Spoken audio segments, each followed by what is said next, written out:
Hello and welcome to Hat Trick. I am Jordan Della Coltman. I am joined by Elliot Tanti, and Braden is off this week. Elliot, I saw today come across my social media feeds that your boy Tucker Carlson will be entertaining folks in Edmonton at Rogers Place. I assume you have your tickets. No, they haven't come yet. Copy that. What was the reaction to that news today? Well, I think we've known he's been coming for a while, but I didn't know it was at Rogers Place. I can't believe he's gonna sell out Rogers Place. Well, certainly not based on their own social media comment section. Let's put it that way. Bit controversial, certainly. We got some controversial things we'll talk about on this show too. Here, let's get to it. Topic one. All right, well, I teased it. Obviously, the biggest story in the sports world, or at least in the Canadian sports world this weekend, coming into this week, was the will he won't he of Shohei Ohtani, who chose not to. We talked about it 2 weeks ago on the podcast. We talked about it last week when you weren't with us. There was an entire media cycle dedicated to whether or not his plane was in the air. Turned out it was just Robert Hershevik from Shark Tank in the air instead. So probably the most disappointed anyone's ever been to see Robert, I don't even know the guy's name, Hershevik, arrive home. But there was a moment, a brief but fleeting moment, where it felt like the world was going to just completely fall apart for the Toronto Blue Jays fans. They thought they had him. He slipped through their fingers. He signs just up the road, Silver Lake, the Dodgers, the Los Angeles Dodgers. Stays at home, basically. Moved up zip codes, basically, from Orange County to Los Angeles. Not really a surprise. I think you called this, did you not?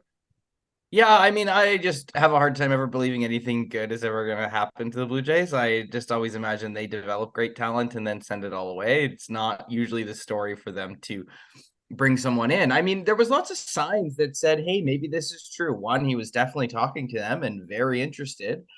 The Rogers Sportsnet deal for the hockey rights is up, which means they have a bunch of money to spend, hypothetically. So, that was an ongoing conversation. If they were going to have to spend 700 million, they had it because they didn't have to pay for the hockey rights anymore. There has been a lots of sort of different conversations that pointed towards that, and that maybe even for a brief moment, I too was beginning to believe that he was going to end up in Toronto. But the Dodgers are the Dodgers. The market in LA is the market in LA. I think you were right when you were talking about, his impact. Does he want to take over an entire country or, stay in California? And he stayed in California. It's disappointing for the Blue Jays, but the nice thing about the position that they're in is that they've still got a good team. They'll still field a good team next year. There's other things they can do. Clearly they're willing to spend. So, there is that. But I understand why Toronto fans are disappointed and Blue Jays fans are disappointed. I always kind of had a hard time believing it was actually ever going to happen. So let's talk about the money, because that's obviously a big piece of this story. And there's definitely been some mixed and interesting reactions to it. Certainly some outrage from, I think, a lot of people who maybe aren't as familiar with the ridiculous nature of baseball economics. Obviously it is. It's the largest contract in Major League Baseball history. It puts him ahead of Mike Trout, his former teammate, ironically. And we also found out today that he was going to defer a large portion of it. 680 million of it will be deferred. So he's actually only going to be collecting a salary of $2 million for the first, I believe, 4 or 5 years of the deal. And then the rest of it is all on the back end, which is an interesting structure, and maybe restructured even more so later on to figure out the finances of it, because without that, I don't know how the Dodgers make their payroll. However, it's an interesting conversation because, yes, certainly in the economics of the world we live in, it's an excessive thing to pay one individual doing anything that's large a sum of money. I think we can both agree on that. And yet, that is the economics of professional sport. When you look at it, the business side of what he brings from a value perspective is no different than a product that has a mass appeal. I mean, he is the most talented player playing that sport, and he's playing two positions. I mean, not currently, but has the the ability to play two of the core positions, the hardest positions to play at the highest level. And he is, as we've said multiple times on this show, a unicorn. This is not something that a common human being is capable of doing.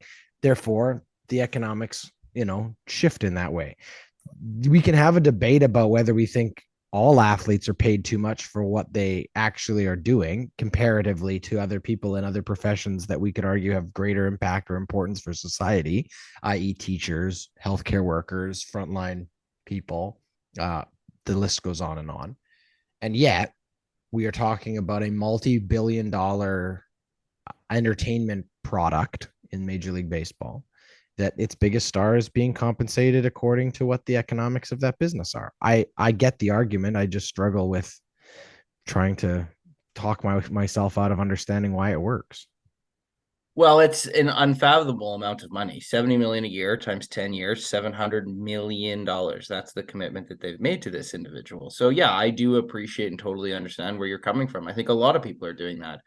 The crazy thing is the economics of Shohei Ohtani playing on your team probably he does bring that much revenue back into the team. You think about jersey sales, ticket sales. It's going to be Dodgers games are going to, when he pitches, won't be next year, but when he does, are going to be sellouts all year. He's going to drive business for that franchise, and it's and they're a good team to start with a big fan base and a big market. So this is not to this is not to say that I agree with it, but the business, you have to assume these are very smart people, very smart business people. They understand and they're making that calculation and they think it's going to work out. It's a massive commitment to make on one individual, though. I do get he's young, but 10 years is a long time. A lot can happen in 1 year, let alone 10. So we'll see if it pays off for them. But it's a big gamble, but has lots of opportunity for massive upside. So I guess I get that. And anyone that's challenging that, I would say these are smart business people. It's going to come in, the revenue is going to come in different ways, and that's what they think. We'll see if it actually happens. These things are incredibly difficult to calculate. Only the Dodgers will ever really know if it was valuable, and paid off in the end. But you have to think that they think it is. Well, and the other way to think about it, I think, is you have to remove the human part of it. You're right. It's an obscene amount of money for one individual human being to make. And yet, you know, there are a lot of human beings making a lot more money than that, doing much less work. And more importantly, doing a lot less, as you say, of making much less of an impact on the economics of the business they work in. So in this situation, I don't think of him as an athlete. I think of him as a business, and they have acquired much like a large multi. And that was kind of the argument I was going to make. Had the Blue Jays secured him, it's like, what's the last major business acquisition Rogers made? They're paying The hundreds of sports hundreds rights of. for NHL. That's That's what I mean. exactly They're right. paying hundreds of millions of dollars to acquire a business in this situation. Like, didn't Rogers just try to buy, or didn't they just buy Shaw? Like, how many billions of dollars did they put into that business deal? In this situation, what Shohei Ohtani adds from an economic revenue perspective for your sports team is equal to acquiring another business. It makes perfect sense that they would be spending that on him. It is just the silliness of the business that the numbers are as high as they are. And yet, as we've said, when you look, and I've made this point several times on the show to others' chagrin, but like, baseball is in a very tricky spot in terms of where it has been in its history, in terms of its relevance, in terms of its brand awareness across the country. The way it is, I have argued, slipped in terms of its growth comparatively to the NBA, and certainly the way that the NFL has continued to pull away from it. I think it is the third biggest, and in certain markets, the fourth biggest sport going. And when you have an opportunity to have the best player playing that sport in your market, you pay what it costs to get him, because that is the business you are in. And equally, I think, as much as it is unfortunate from a Canadian sports fan perspective that he did not sign in Toronto, I made the argument I believed he was going to go to the Dodgers because it made the most baseball sense. equally, I think it's better for the league that he is in one of the two largest sports markets in the United States. And you can't tell me, oh, he was already there because he was in Anaheim. That's an irrelevant team. The Dodgers are a perennial World Series contending team. They are not a we're almost there kind of team like the Blue Jays are. And had they got him, certainly would have been a contender. The Dodgers have been in how many of the last 4 or 5 World Series to begin with and won one. So, like, they are an elite team who's just added the most elite player. It's good for the overall sport to have that kind of power there. Not so great for the smaller markets, but that's baseball. I've got two questions for you here. The things that I'm thinking about right now. One, does the fact that baseball's just awarded a $700 million contract push back against your assertion that baseball is failing? And two, I think it's important that you highlighted he's a unicorn and that he can pitch and he can hit. My question is, how long do we have to wait until we see a contract that's bigger than this one?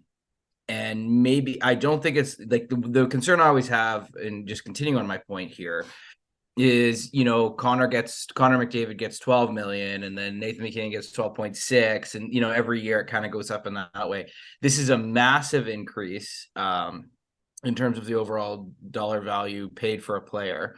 I guess my question is, how long until we're seeing the 705 or the 750 or the 800, or is it just because he's such a unique talent that he demands more, and so that's not going to happen for a while? So those are my two questions for you. Well, I think you're paying for two players. That's the thing you got to think about here. You're paying for arguably one of the best pitchers in the world, and you're paying for the best hitter in the world. So you're actually getting 2 for 1. You got to think about it that way. Even if he's not going to pitch in the immediate, he's still going to be pitching within the next 10 years again.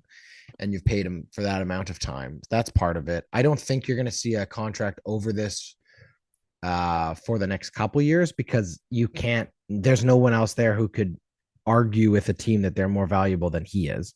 He sets that benchmark. I mean, I remember hearing that was a big factor when Gretzky was given the option to stay in Edmonton over making the move to LA. A big factor was the reality of that. If he had stayed in LA, if he had stayed in Edmonton, the economics of the sport would have been held back, because he was being underpaid in Edmonton and would have continued to be underpaid in Edmonton. He's the best player in the game. If he doesn't get a raise, no one gets a raise. This definitely raises the bar, but there are very few players who can come close to what Ohtani is doing on the field. So I think that's the answer to that question. The first question you asked about whether or not this says something different about the state of baseball. No, I still think that overall, in most of its 20 plus markets, it is still a sport that is trying to figure out what it is in the 21st century, in the current economic reshaking of the broadcast world, because this is a sport that relied heavily on the RSNs, and that those are gone. They're dying rapidly. And so that is going to really shift the business of it. It says more about the state of the big teams in Major League Baseball, which is that, yep, there's still haves and have-nots in Major League Baseball. The Dodgers have been and will continue to be one of the haves, and now they have the best. All right, that's topic 1.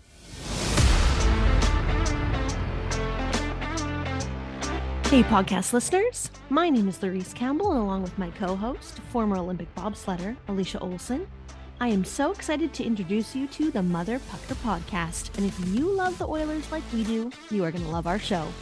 It's just two gals who aren't afraid to drop the gloves and throw some hot takes about the boys in blue and orange.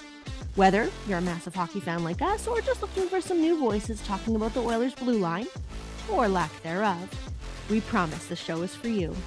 So subscribe now and tell your friends. It's time for the Mother Pucker podcast.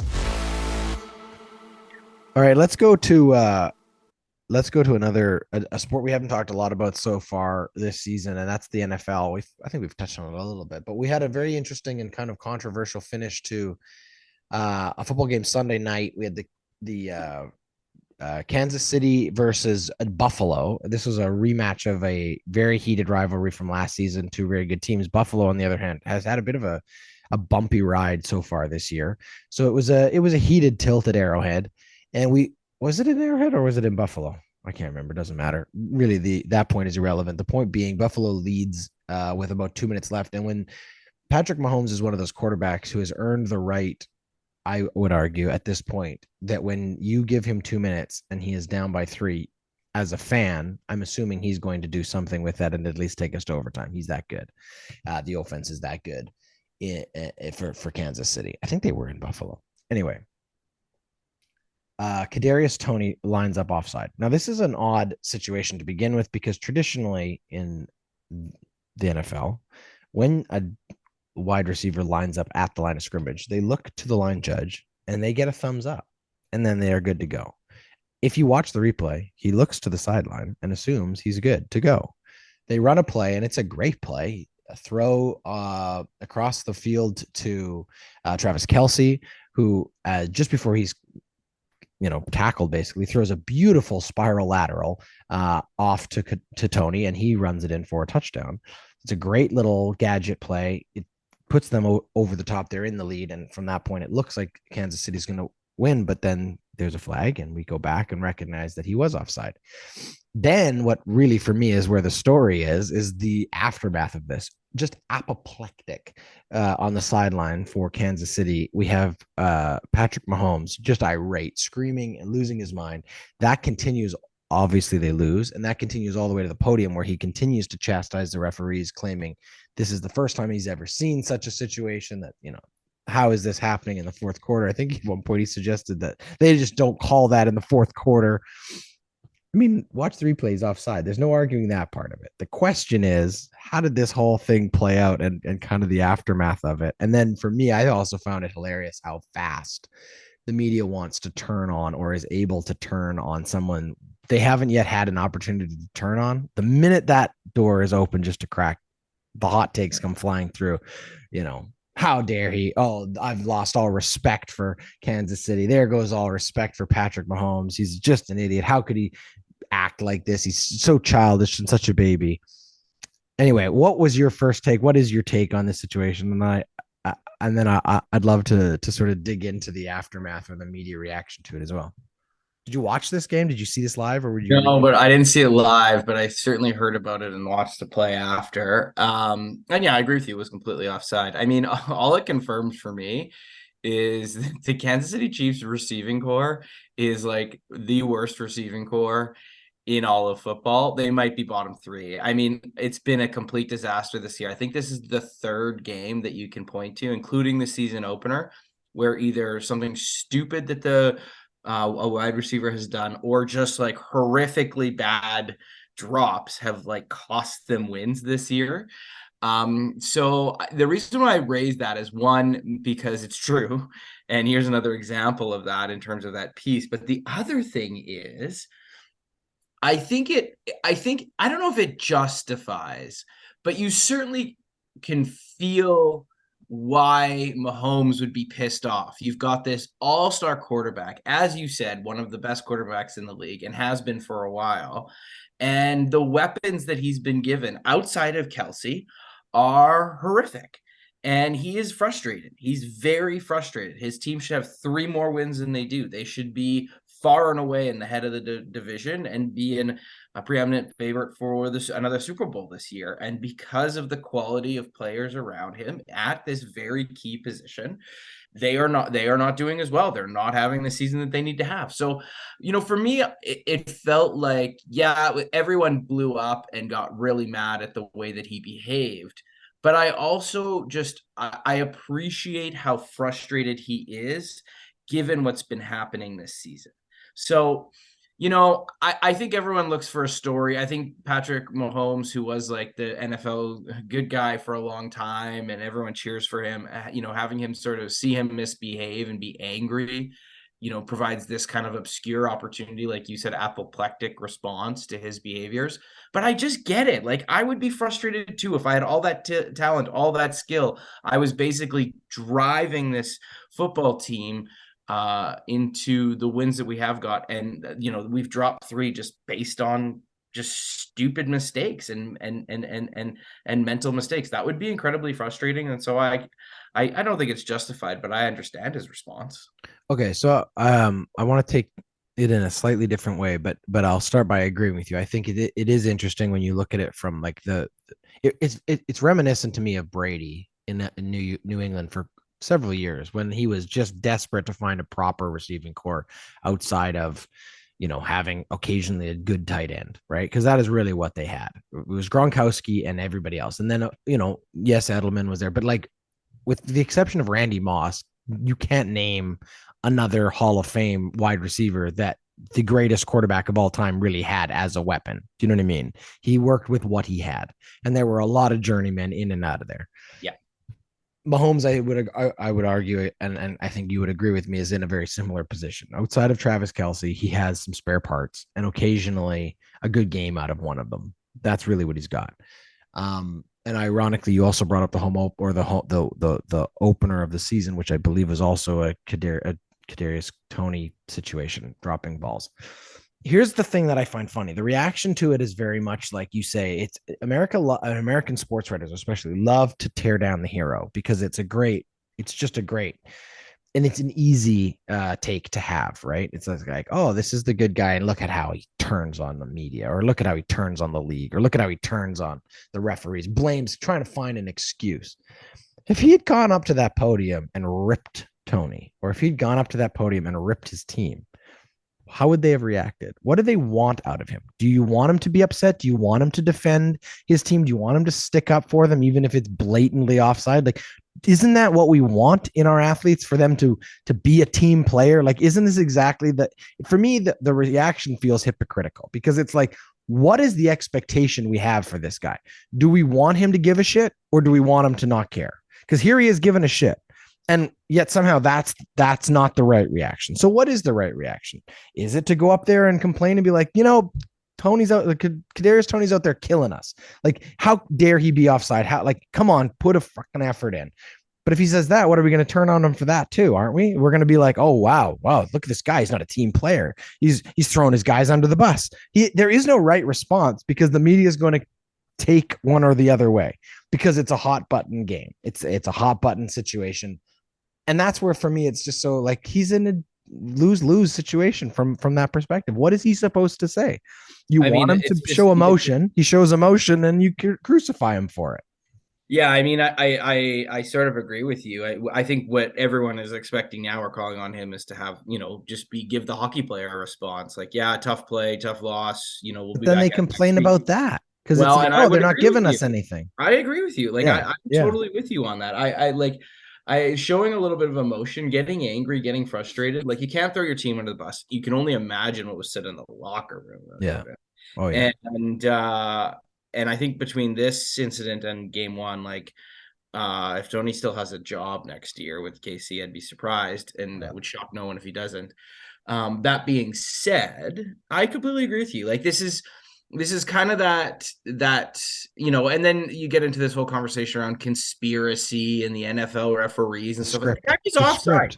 Like, your job is to make sure you are not beyond the line of skirmish. Like, that is. And the argument that, well, he checked to see if he's offside. It's not the referee's job to keep him onside. He was offside. If occasionally a referee, tips a player off to the fact that they're offside, well, that's a courtesy, but I'm sorry that it shouldn't be the standard.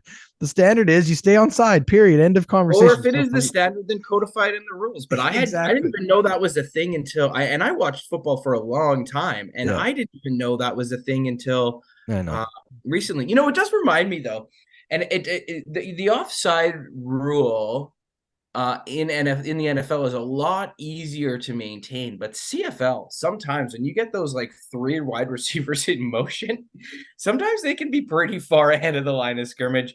But generally it has to be like egregious before the referees will kind of call an offside play. Well, and we're also talking about two very different interpretations of the line of scrimmage. One where you line up at the line of scrimmage, and the other where you've got a yard between them. So very different. But yes, exactly. And so, and a lot more motion. But there's a lot more motion. So, in those ways, it sort of reminds me of that. That's probably a conversation. The waggle. But, honestly, like, your job is, you made a mistake, you screwed up, you cost your team a big play. The end of the day, the problem here in KC is not Andy Reid, it's not Patrick Mahomes, it's the receiving core that they've been given. Now, here's the one thing I will say, because you brought up Brady, and I don't know the details of Patrick Mahomes' contract, but what happens when you get all-star quarterbacks in the NFL and they make big money? then you do have to take away from other parts of the team. That Sure. was, Belichick always kind of fielded a pretty good defense, and then like Brady got scraps, and they made it work because the third man up and was always could make a play at 3rd and 7 because Brady would basically stick the ball in his helmet.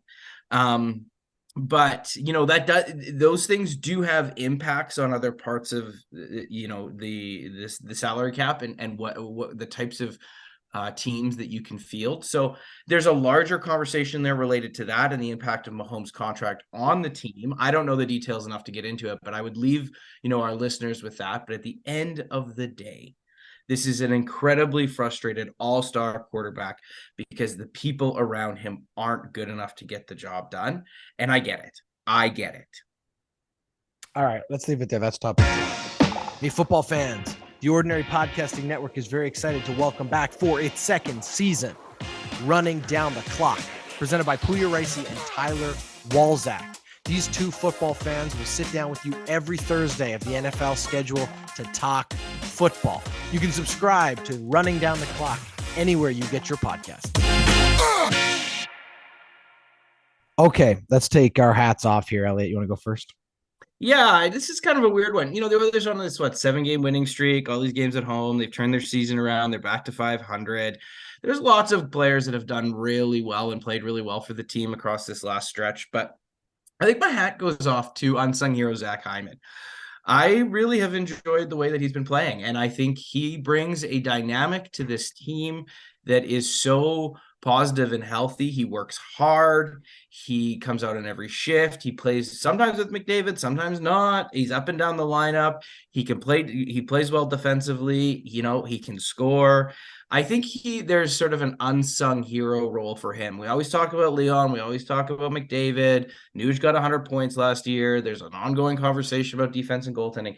But Zach Hyman, since he's come here, is there a better contract on the Edmonton Oilers right now? Is it 5x5 that the only one that comes close might be the discount you got from Leon, because Leon really should be making more money. But yeah, that's fair. That is a hell of a contract for the way Hyman's playing. And considering the noise that came out of Toronto being like, oh man, you overpaid for the guy. It's like, yeah, I bet you'd love to have Zach Hyman right now back in Toronto.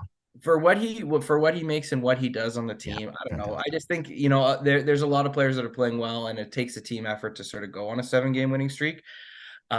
Skinner's been playing better, but I think Zach Hyman doesn't get enough credit, outside of the team. And so my hat's going off to him for his performance. My only challenge to you on that is I think that the unsung hero part is going to end real quick here. I think he's starting to get a lot of praise, and I think he's going to start to take attention from around the league, because you're right. He's playing himself out of that unsung hero role real fast. Fair. I think that he's going to start continually getting noticed because he's on every score sheet. And you're right. He deserves it because he's played fantastically. And one of those, from my perspective, he's been the answer. He is the answer for what the Oilers have needed. He's let the other guys winner they've been asking for years. 100%. Yeah. You play in front of the net in the power play. You go get the scrappy goals. And then he's also showed some skill. I mean, a couple of those goals against Carolina on that hat trick were pretty elite level talented plays. Yeah, he's very good at hockey. That's the other thing. He's very good at hockey. But I think he gets, with everyone else around the team. Kane's a big personality, and you're always talking about our Nurse's contract, and obviously McDavid is the best player in the world. I don't want to take anything away from those guys. Yeah. I'm just saying. I agree. For bang for your buck, and what you're getting right now is outstanding, and he's a major part of the 7-game winning streak. So I'm going to tip my hat to him. Great choice. I'm going to tip my hat to it's kind of the whole team, but I'll give it to LeBron James, because once again, LeBron James has showed us why the in-season tournament means so much. Winning, his first, because there's only ever been one. Apparently, they're hanging a banner in the Staples Center. I am half-heartedly taking my hat off to the Los Angeles Lakers for winning this inaugural in-season tournament. Good for them. They win something. The question is, can they win the big thing? Probably not. But it was at least nice, because I feel like they at least made that tournament sort of matter near the end of it, because it kind of got a little silly. You had a couple good teams, and then a couple why are the Pelicans in this? They finished it off against Indiana. So my hat goes off to LeBron James for winning another trophy. Not the one he wants right now. He wants the Larry O'Brien, but another trophy nonetheless. My question to you is this. Did they name this tournament the in-season tournament strictly because they're hoping that some sponsor jumps on and gives it an actual name? Like it becomes like the I don't know, the give me a big Molson American is- company. Yeah, like the Pepsi Cup or something. You know what I mean? It feels like it's kind of been left open for like a sponsorship partnership style deal. Yeah, your instincts on that are probably right. I think all the sponsors are waiting to see what this actually meant and what the NBA did with it before they actually they gave away the naming rights. But it wouldn't surprise me if next year it's the Pepsi Cup or something silly like that. Anyway, all right, let's leave it there for today. Thank you, Elliot. Appreciate it. We'll be back next week with our last episode of 2023. We have to do our in review, our season wrap up, because we'll be into the holiday season with Christmas and the New Year coming at us. So we'll be ready for that next week. Mark it down. Until then, that was Patrick. Hattrick is a member of the Ordinary Podcasting Network. It's produced every week by Jordan Dowler Coltman and Braden Dowler Coltman. You can follow us on Instagram, Twitter, and Facebook. Thanks for listening.